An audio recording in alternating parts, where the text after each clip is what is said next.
So EcoR1 is one type of restriction endonuclease. It recognizes palindromic nucleotide sequence which is GAA-TTC from 5' to the 3' in both the strands. Now, after detecting this recognition sequence, it cuts between G and A in both the strands. As a result, 2 phosphodiester bonds have broken. Here a 1 and here a 1. So, 2 phosphodiester bonds have broken. And 8 hydrogen bonds have broken between adenine and thymine. Here you can notice 8 hydrogen bonds. 8 hydrogen bonds broken. And this cut is uneven cut or staggered cut. So here the PD bonds breaking point is at different places. Here is a 1 PD broken and here. So this type of a cut is known as uneven cut or staggered cut. Now after this breaking we get 2 fragments. Now the first fragment which you can notice here, G, C, which are paired, G and C are paired, but here at the end there is unpaired nucleotide single strand end can be seen in this fragment, and this end is known as sticky end. This end is known as a sticky end or cohesive end, or this site is known as a cos site. You can also notice there is a second fragment. So this second fragment also here we can notice adenine, thymine, cytosine paired with guanine. So this would be the second fragment. Here also we are noticing this single strand end unpaired nucleotides of this fragment. So this end is known as a sticky end or cohesive end or cos site.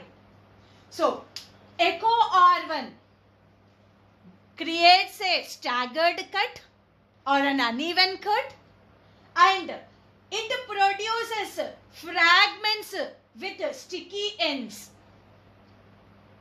And usually in rDNA technology, we use restriction endonucleases which create a sticky end fragments. Right. Now we will also see a second type of the restriction endonuclease. Second example. So here this enzyme is ALU1. ALU1. Now this is also one type of restriction endonuclease. It recognizes a 4-base pair palindromic nucleotide sequence. So what is that 4-base pair palindromic nucleotide sequence is AGCT from 5' to 3'. AGCT on the other strand 5' to the 3'. So that means what? Yes, it is a palindromic nucleotide sequence. And what is that sequence is AGCT from 5' to 3' in both the strands. So it is a 4-base pairs recognition sequence. Now after recognizing this sequence, what it does is it cuts between G and C. So here you can notice 5' to 3', here you have G and C. So it is cutting a phosphodiester bond between G and C. So it is breaking here. Again, in the other strand, 5' to 3', G and C is there, right? So it cuts the phosphodiester bond here.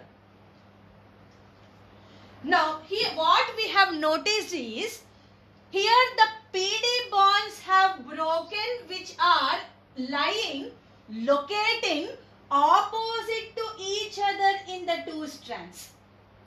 Here the PD bonds are broken, which were lying opposite to each other in the two strands, and such cut is known as an even cut. Such cut is called as an even cut. Right. Now, because of this even cut, what happened? The hydrogen bonds did not break. Only the PD bonds have broken. The hydrogen bonds did not break. And as a result of this breaking, we get two fragments. So the first fragment you can notice here is a 5' AG, 3' TC here this side. So right.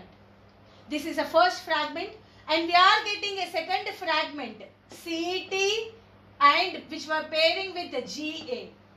So these are the two fragments which we got after this even cut, and such kind of ends are known as sharp ends, are known as blunt ends. So here we cannot notice any unpaired nucleotides. Unpaired nucleotides are not there in these two fragments. That is the reason why this end is known as blunt end or sharp ends. Whereas the one echo R1 created in the fragments was sticky end.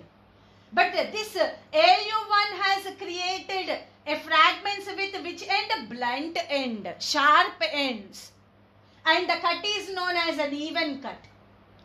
So what we understood from these two examples is, there are few restriction endonucleases which cut uneven or a staggered cut and produces fragments with sticky ends like echo R1. There are also restriction endonucleases which break the DNA and cut evenly. They cut evenly and produce fragments which are blunt ends, having blunt ends. But in rDNA technology, which sort of enzymes are used? The enzymes which cut in an uneven manner and produce a sticky end in the fragments. Such kind of enzymes are generally used in rDNA